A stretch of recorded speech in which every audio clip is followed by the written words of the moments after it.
Welcome back to Math Zen, everyone. Today's video is going to get us into Topic 2, Lesson 1, which is all about estimating decimal sums and differences. Let's check it out. On this slide, we are going to get into Topic 2, Lesson number 1. This is on estimating decimal sums and differences. Now, before we get into the two methods for doing this, we need to define what the word estimating means. So all you got to realize is that when you see a problem that asks you to estimate, you are allowed to find the about answer. It does not have to be the exact answer. You don't actually have to do the adding or subtracting. You can do some strategies that allow you to do a little bit of mental math. So the first method we're going to go over here is called the rounding method. And this ties directly to something we learned in Topic 1 where we were rounding numbers to specific place values. So what you would do here is, for this example here, you would just round both of these addends to their largest place value. In this case, it would be the hundreds here and the hundreds here. So 727.5 is going to round to 700. 135.1 is going to round to 100. And this should be pretty standard mental math. 700 plus 100 equals 800. Now, the second method is the compatible numbers method, and this method is where it gets a little bit to be a gray area. I like teaching math mainly because there's a black and white answer. It's either right or it's wrong. This particular method here allows for some gray area. So compatible numbers by definition are just numbers that are easy for you to compute mentally in your head.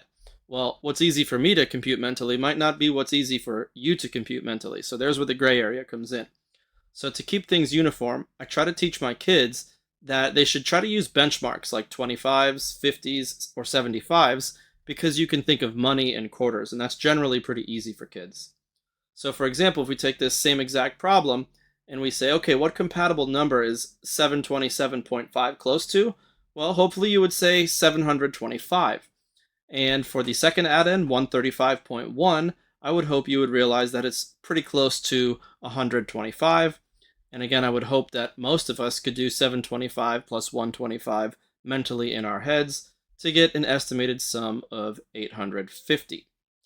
Now that you've seen how both of these methods work, on the following slide, I'm going to walk you through some of these examples in real time before you get a chance to solve some of them on your own. Alrighty, on this slide, we are going to continue with Topic 2, Lesson number 1, and we are going to discuss how we answered these four questions. So for questions numbers 1 and 2, it says to use compatible numbers to estimate the sum or difference.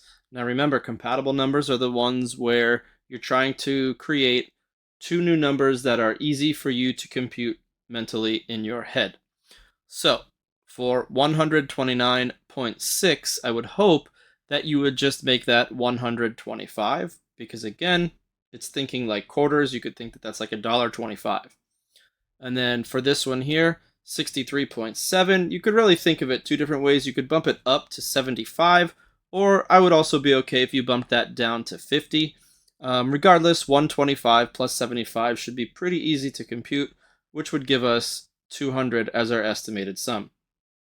Now for number 2, same concept. We have 105.7 and we are subtracting 77.4. Again, I would hope that you realize that 105.7 is really close to just 100 and 77.4 is close to 75, and 100 minus 75 would get us an estimated difference of 25. Now moving on to numbers 3 and number 4.